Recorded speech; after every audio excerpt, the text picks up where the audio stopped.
I want to start off with a story from New Jersey. A few years ago, our pension fund and our public employee health benefit fund together was over $130 billion in debt.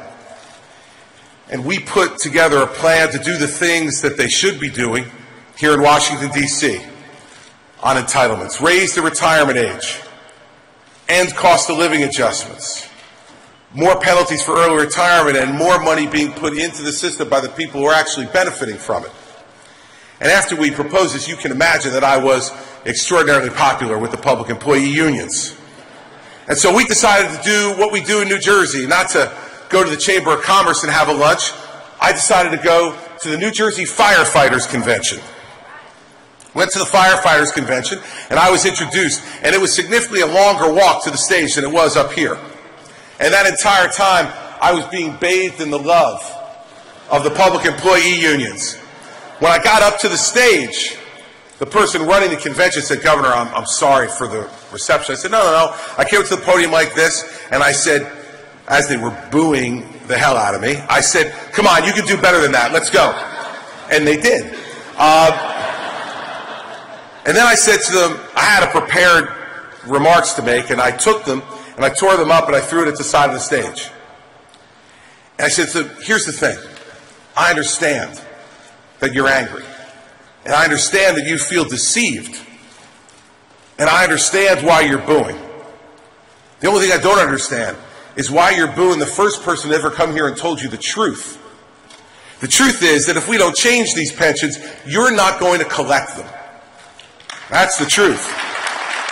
And the fact is that for each and every one of you, you may hate me now, but 10 years from now, after I've made the changes that need to be made and you're collecting your pension, you'll be looking for my address on the internet to send me a thank you note for saving the retirement for you and your families.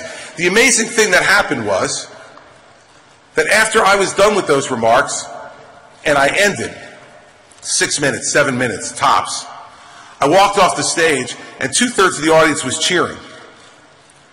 Here's the reason why and what I want to talk to you about this morning. The fact is, we've got to start talking about what we're for and not what we're against.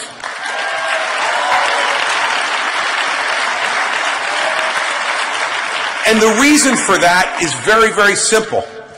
And it's exactly what I said to CPAC in Chicago in 2012. The reason we have to start talking about what we're for and not continuing to rail against what we're against is because of one simple reason. Our ideas are better than their ideas, and that's what we have to stand up for. And if you need any further example of that, just look at what's going on in terms of what they're for in Washington, D.C. What they're for in Washington, D.C. is to have the leader of the Senate Democrats stand up and rail against two American entrepreneurs who have built a business, created jobs, and created wealth and philanthropy in this country. Harry Reid should get back to work and stop picking on great Americans who are creating great things in our country. And that's typical. It's typical of the contrast between what's happening with governors and what's happening in Washington. And there are lots of examples that I could tell you about, and I am going to tell you about. Governors are about getting things done. Governors are about making government work and keeping government out of people's lives as much as they can. And we've got lots of examples of it. Look at what's happened in Wisconsin with my friend Governor Scott Walker.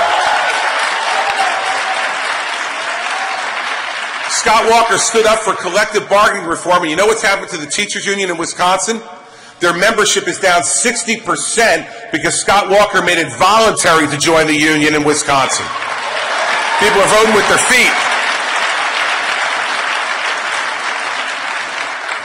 In Ohio, John Kasich stood up against the crazy ideas the Democrats had in Ohio that was causing economic depression in that state. And what you have now in Ohio, because of John Kasich, is lower taxes and more jobs and an unemployment rate that's lower than the national average. That's getting things done in a state like Ohio with John Kasich. How about Michigan?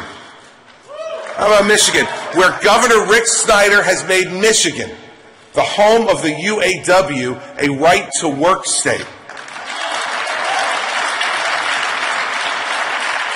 And in Florida, Rick Scott has taken an unemployment rate that he inherited well over 11% and brought it to under the national average, and because of free market conservative ideas has created over 450,000 new private sector jobs in 3 years in Florida. That's because governors, Republican governors across this country, have stood up and done things, not just talked about them. And what you see in Washington is people who only want to talk. They can't stop talking. The most dangerous 10 feet in Washington, D.C. is between anybody who wants to start talking and a camera. This is what they're about. And you can see it an example not only with the dysfunction in Congress, but one story that I love about the president. You remember when they set up this whole super committee thing, right? Way back when they were trying to resolve the budget problems and all the rest. They set up a super committee, and after the super committee got nothing done, what did the White House say? The White House said the president never met with the super committee or got involved with them because he knew they were doomed to failure. Man, that's leadership, isn't it? You're the leader of the government. You see something getting ready to go off the rails, and what you decide to do is stay as far away from it as possible. Well, my question now is the same question I had then. If that's your attitude, Mr. President, what the hell are we paying you for?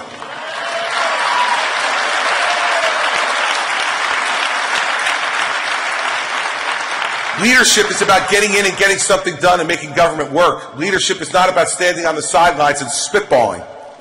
And that's all we see all across Washington, D.C., but it's not what we see in the states. Here's another thing we've got to stop doing. We have to stop letting the media define who we are and what we stand for. Because when we talk about what we're for, no matter what state we're in, our ideas win. Look at what we've done in New Jersey, a state that Barack Obama won by 17 points in 2012. Today, the fiscal year 2015 budget I proposed just a week ago has $2.2 billion less in discretionary spending than the state was spending in 2008. Now, if you had said that a blue state would do something like that, you would have said we were crazy. But we continue to talk about our ideas that government needs to be smaller. We have 6,000 fewer state employees in New Jersey today than the day I was sworn in as governor. For the first time in 105 years, teacher tenure has been reformed so that we can finally have accountability in the classroom. Teachers who teach stay, teachers who don't go.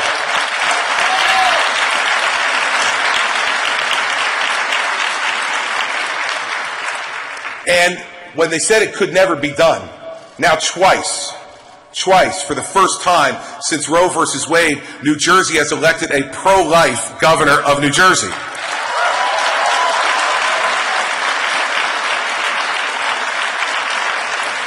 And this is what I mean about the media. I got asked the question last year, hey, Governor, you're very popular in a blue state.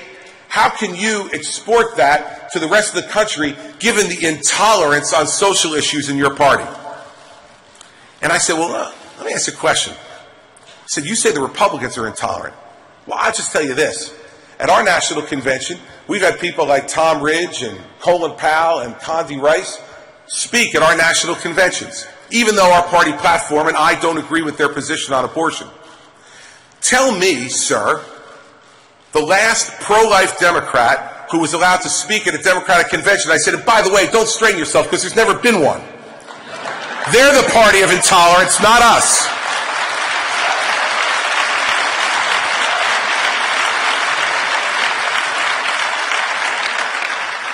The fact is that we have to take these guys on directly. And you know I'm shy and retiring, and I don't like to speak my mind, especially regarding the media. But, you know, what we need to start saying is that we're not going to put up any longer with them defining who we are, but the way we have to define ourselves is say what we're for. So when we say that we're pro-life, and that we're proudly pro-life, that doesn't mean we're pro-life just when that human being is in the womb. We need to be pro-life when they leave the womb as well, for every step of their lives. And what's that mean? It means we have to be in favor of an educational system that's accountable so that child, as they grow, can have a world-class education. It means that we have to be in favor of a society that creates opportunity and jobs for them, not one that has the government control what they think is good or fair in our society. And it means when those children fall victim to disease, a disease like drug rehabilitation, we need to rehabilitate those kids, because every life is precious. Every life is precious no matter where they are in society. We need to make that difference. So when we say we're proudly pro-life, we have to be pro-life throughout their entire lives, not just through parts. And when we say that we want to make a difference in our society, we need to make a difference through the type of free market reforms that have always worked in our country. And we don't need, Mr. President, your opinion on what income inequality is. We don't have an income inequality problem. We have an opportunity inequality problem in this country because government's trying to control the private market.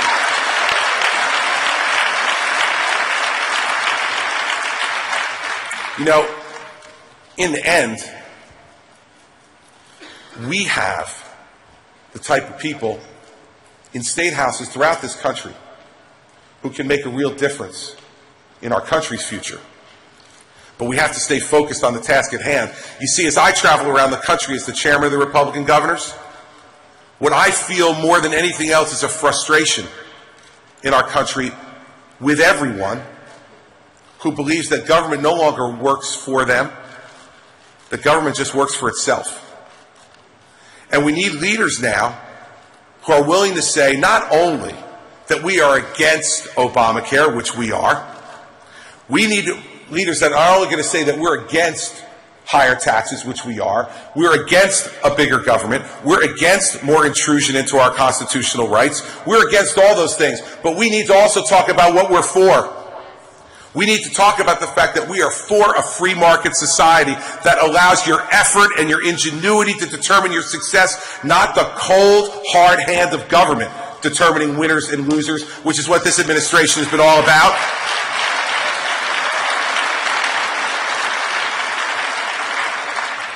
And we need to make sure that we say we are for America being a leader in the world, and we are for a strong national defense, not one that allows other countries to run us over all over the world.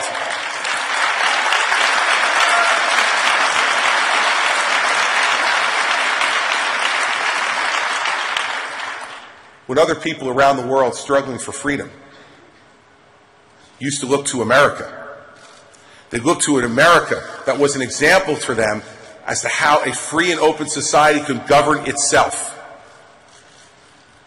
After the last number of years of dysfunction in Washington, D.C. and lack of leadership in the White House, those folks are finding it harder now to look at an America that they want to emulate.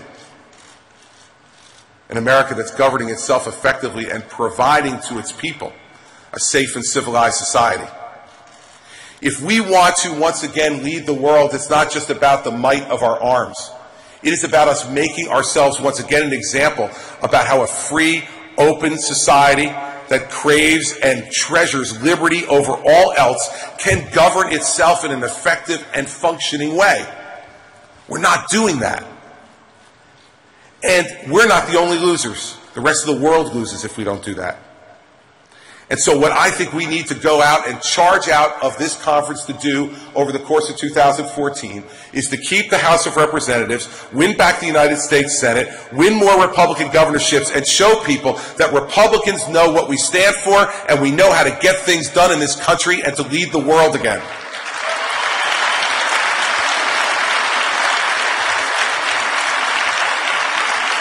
But to do that, I'll remind you of just one simple truth in this democracy. We don't get to govern if we don't win. And it's not only bad when we don't get to govern because we don't get to mold and change our society. What's worse is they do. And they're doing it to us right now. So please, Let us come out here resolved not only to stand for our principles, but let's come out of this conference resolved to win elections again. That's what I intend to do for the next year, and I hope you'll join me.